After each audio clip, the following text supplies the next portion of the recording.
নমস্কার, আমি cooking blog page থেকে সকলকে আমন্ত্রণ জানাচ্ছি। আজকের রেসিপি কচুর ফুল অথবা কচুর ফুফা রান্নার রেসিপিটি সম্পূর্ণ দেখার অনুরোধ রইল। তো কচুর ফুলটাকে আমি কেটে বেছে ধুয়ে নিয়েছি, ভিতরে একটা সাদা অংশ ফুল থাকে ওইটা ফেলে দিয়েছি। চুলা অন করে একটু কড়াই বসিয়ে দিয়েছি। যে পাত্রটিতে রান্না করব কচুর ফুলটা নিয়ে নিয়েছি, দিয়ে দিয়েছি পরিমাণ মতো লবণ, অল্প জল, ঢাকনা দিয়ে দিয়েছি। ফিরে আসছি কয়েক মিনিট পর, ঢাকনা নামিয়ে নাড়াচাড়া করে নিচ্ছি। আবারও ঢাকনা দিয়ে দিয়েছিলাম, ফিরে আসছি খানিকক্ষণ পর, ঢাকনা নামিয়ে চামচের সাহায্যে ম্যাশ করে নিচ্ছি। জলটাও শুকিয়ে নেব। সিদ্ধ হয়ে গিয়েছে আমার কচুর ফুল, নামিয়ে নিয়েছি।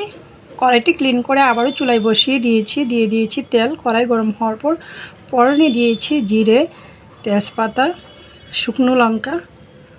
যেহেতু আমি নিরামিষভাবে রান্নাটা করছি, আপনারা কেউ চাইলে ইলিশ মাছের মাথা, ইলিশ শুটকির মাথা দিয়ে অথবা চিংড়ি মাছ দিয়েও রান্নাটা করে নিতে পারেন। ফোড়ন ভাজি হওয়ার পর আমি দিয়ে দিয়েছি ফোড়নে কাঁচা লঙ্কা, স্বাদ মতো আদা বাটা, পরিমাণ মতো হলুদ গুঁড়া, জিরার গুঁড়া। যেহেতু আমি কচুর ফুলটা সিদ্ধ করার সময় লবণটা দিয়েছিলাম, এই জন্য লবণটা এখন আর অ্যাড করছি না। নাড়াচাড়া করে নিয়েছি।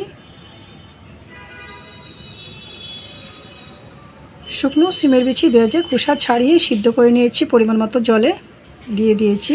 তারপর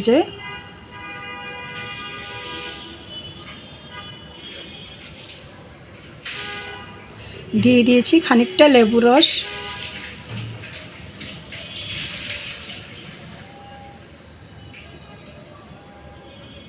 সাত বাগানের বিলাতি ধনিয়াপাতা, অল্প পরিমাণে ঘি, অপশনাল, এটা হাতের কাছে থাকলে অ্যাড করবেন, নয়তো নয়।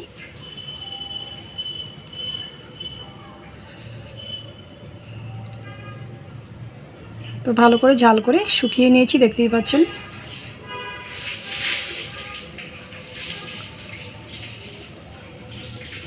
তো রেডি হয়ে গিয়েছে আমার কচুর ফুল রান্নার রেসিপিটি ভালো লাগলে আমার ফেসবুক পেজটা ফলো, ইউটিউব চ্যানেলটা সাবস্ক্রাইব করুন, সাথেই থাকুন।